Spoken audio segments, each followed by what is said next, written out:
Welcome movies. मेरा नाम है ओबिटो और आज मैं फिर से लेकर आ चुका हूँ द किंगडम ऑफ रियून्स को। और आज हम इसके एपिसोड 5 को हिंदी में एक्सप्लेन करने वाले हैं। तो चलिए इसको शुरू करते हैं बिना किसी देरी के। पिछले एपिसोड में हमें पता चला था कि एडोनिस नहीं मरा है, वो असल में उसकी फेक डेथ थी। और अब एडोनिस विचेस के नेशन में है, जहाँ पर उसको विचेस की रानी ओलिविया मिलती है और वो उससे क्लोई को जिंदा करने की बात करती है। लेकिन एडोनिस क्लोई को जिंदा करने के बजाय डोराका को जिंदा कर देता है।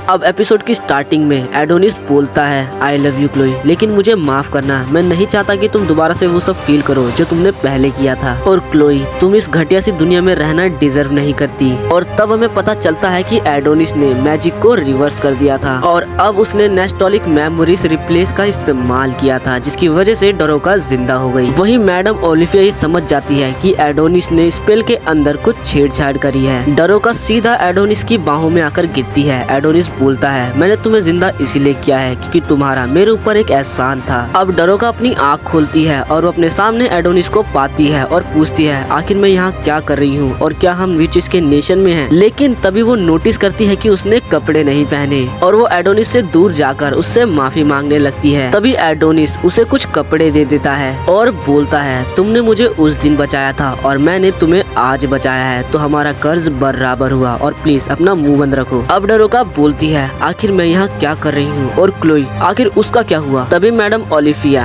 एडोनिस से बोलती है एडोनिस आखिर तुम ऐसा कैसे कर सकते हो, हमने तुम्हें बचाया और तुम्हारे लिए ही क्लोई को जिंदा कर रहे थे, आखिर तुम ऐसा कैसे कर सकते हो। सारे इंसान एक जैसे ही होते हैं, उन्हें अपने मास्टर्स की कदर नहीं होती। इस पर एडोनिस बोलता है तुम सारी विचेस अपना मुंह बंद रखो। और ये देखकर सारी विचेस भड़क जाती है कि आखिर वो मैडम ओलिविया के सामने ऐसा कैसे बोल सकता है। तभी मैडम ओलिविया हंसते हुए बोलती है तुम सारे इंसान एक जैसे ही होते हो, और वो अपने मैजिक का इस्तेमाल करने ही वाली होती है। लेकिन तभी उसके अगल बगल एक अजीब सा ही स्पेल कास्ट हो रहा होता है जो कि एडोनिस ने ही किया था। मैडम ओलिविया बोलती है एडोनिस कहीं तुमने कुछ किया तो नहीं। तभी एडोनिस बोलता है हाँ, मैं काफी टाइम से कैदी रहा हूँ और अब मैं इंसानों को मारना चाहता हूँ, तो ये काम तुम मुझे ही करने दो। और वो अपने शरीर के अंदर से एक चिप निकालता है और उसे तोड़ देता है और एक काफी बड़ा धमाका होता है। इस धमाके की वजह से मिट्रो ट्री पूरी तरह से जल चुका था और इसका मतलब ये था कि अब परियां और पैदा नहीं हो सकती। तभी यहाँ पर हम एक अजीब से सूट वाले आदमी को देखते हैं जो कि बोलता है यहाँ पर एक ट्री था, ये बात तो हमें पता ही नहीं थी। तभी हमें पता चलता है कि असल में ये कोई और नहीं डायरेक्टर यमातो है। और वो बोलता है तो सारी विचेस यहाँ आकर छुपी हैं, लेकिन अब तुम सब फंस चुके हो। तभी एडोनिस बोलता है आखिर तुम ऐसा कैसे बोल सकते हो जबकि तुम्हें इनवाइट भी मैंने ही किया है। तभी एक विच बीच में से बोलती है मैडम ओलिविया आप चिंता मत कीजिए। जिसके बाद वो अपने वाटर स्टाइल मैजिक का इस्तेमाल करने लगती है और मिट्रेट्री की आग को बुझ जाने लगती है। लेकिन तभी एक सोल्जर उसके सर को बीच में से ही काट देता है और ये देखकर सारी विचेस काफी ज्यादा डर जाती हैं। लेकिन तभी मैडम ओलिविया के ऑर्डर पे सभी विचेस आयरन सूट पहन लेती हैं और लड़ने के लिए बिल्कुल तैयार हो जाती हैं। यहाँ यमातो सीधा एडोनिस पर अटैक कर देता है जिससे एडोनिस थोड़ा जख्मी हो जाता है। लेकिन एडोनिस यमातो की गन को ले लेता है और उस गन से शूट करने लगता है और लगातार गोलियां चलाता ही जाता है। इन गोलियों की वजह से यमातो को तो कुछ नहीं होता, लेकिन उसका सूट काफी ज्यादा डैमेज हो चुका था।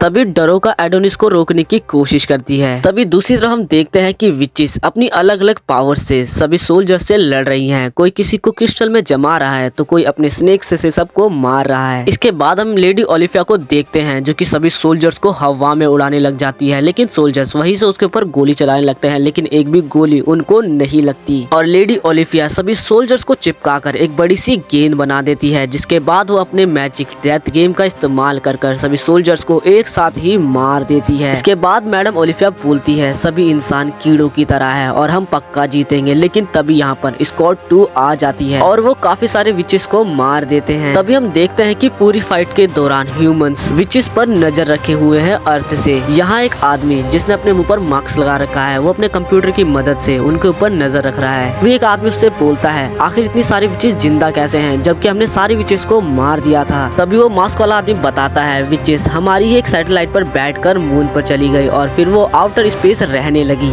इस बात से वो मोटा काफी ज्यादा गुस्से में आ जाता है और बोलता है आखिर तुम्हारा काम क्या है, हम तुम्हें पैसे किस लिए देते हैं, तुम साइंस एजेंसी वालों का काम ही ये है कि तुम विचेस पर नजर रखो। और आज 10 साल बाद हमें पता चल रहा है कि विचेस अभी भी जिंदा हैं। ये इन्फॉर्मेशन तुम्हारी जान से भी ज्यादा कीमती है। तभी एक आदमी बोलता है अपना मुंह बंद रखो, इसके बारे में हम बाद में बात करेंगे, अभी हमारे सोल्जर्स लड़ने गए हुए हैं। हैं तो उनका जोश बढ़ाओ। और असल में ये आदमी नेशनल इंटेलिजेंस का डायरेक्टर शिरोशागी है। अगले सीन में हम यूकी को देखते हैं जिसका इलाज चल रहा होता है और यामातो वहीं खड़ा होता है और बोलता है मेरी बहन ने सब कुछ मेरे लिए किया। आखिर इसकी गलती ही क्या थी? ये तो बस अभी 14 ही साल की है और ये सब कुछ उस एडोनिस की वजह से हुआ है। मैं उसे जिंदा नहीं छोड़ूंगा। और अब प्रेजेंट टाइम में हम देखते हैं यामातो ने अपने सूट की पावर को 500 प्लस बढ़ा लिया है और खड़ा हो जाता है एडोनिस के सामने लड़ने के लिए और बोलता है तो चलो लड़ाई को जारी रखते हैं। इसके रिप्लाई में एडोनिस बोलता है तुम काफी जिद्दी हो, लगता है मरे बिना मानोगी नहीं। और इनके बीच में लड़ाई चालू होती है और यामातो एडोनिस के मुंह पर अपने एक पंच को लैंड करता है जिसकी वजह से एडोनिस काफी दूर जाकर गिरता है। डरोका तुरंत एडोनिस के पास जाती है। तभी यामातो बोलता है आखिर तू एक इंसान होकर विचिस की मदद कैसे कर सकता है? यहाँ एडोनिस डरोका से बोलता है खुद की जान बचाओ और यहाँ से हटो और प्लीज उस पर नजर रखो। लेकिन तभी यामातो अपने एक अटैक को रेडी करता है और इस पोजीशन में देखने से यामातो बिल्कुल ज़ेनित्सु जैसा लग रहा होता है। इस अटैक को परफॉर्म करने से पहले यामातो सोचता है क्योंकि ये सब खत्म हो जाने के बाद हम एक अच्छी सी जगह पर जाएंगे जहाँ पर हम शांति से रह पाएं। ऐसा बोलकर वो इस अटैक को परफॉर्म कर देता है और इस अटैक का नाम होता है एंटी विच लाइगिरी। और इस अटैक में लगभग वो सभी विचेस को बीच में से काट देता है, इनफैक्ट मैडम ओलिफिया को भी। और हम देखते हैं कि डरोका भी इस अटैक से बच नहीं पाती और बीच में से कट जाती है। लेकिन वो बच चुकी थी क्योंकि वहाँ पर एना आ चुकी थी और उसने अपने डेथ कैंसिल मैजिक से डुप्लीकेट डरोका को कास्ट किया और वो कट गई, लेकिन असली डरोका बच गई। एना डरोका से बोलती है तुम्हारा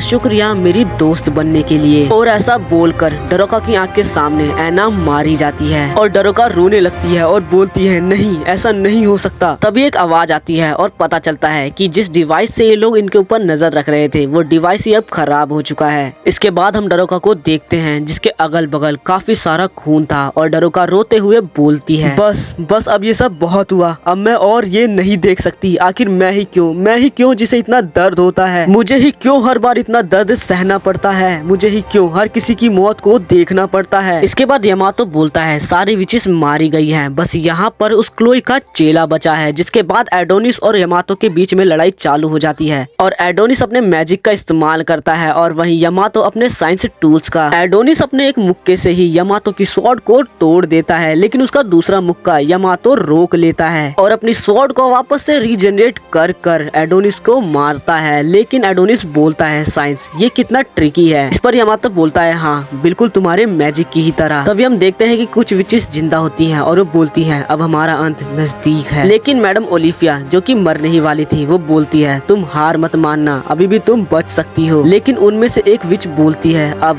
कुछ नहीं हो सकता, मेट्रो टीवी अब पूरी तरह से जल चुका है, अब हमारा कुछ नहीं हो सकता। इसके बाद हम देखते हैं कि यामातो एक बवंडर कास्ट कर लेता है और ये बवंडर सिर्फ खून से ही भरा होता है और इसके अगल बगल लाइटनिंग होती है। जैसे ही एडोनिस इस अटैक के पास जाता है यामातो उसके शरीर के अंदर स्वॉर्ड को घुसा देता है, लेकिन वो स्वॉर्ड एडोनिस के थोड़ा साइड में लगी थी इसलिए एडोनिस बच जाता है। इसके बाद एडोनिस अपने समनिंग मैजिक का इस्तेमाल करता है और एक बड़ी सी स्वॉर्ड को समन करता है और वो स्वॉर्ड सीधा यामातो के हाथ को काट देती है। लेकिन हम देखते हैं कि यामातो की वहाँ पर नई मांसपेशियां आ जाती हैं जिसकी वजह से उसका खून रुक जाता है, लेकिन उसका हाथ पूरी तरह से रीजनरेट नहीं होता।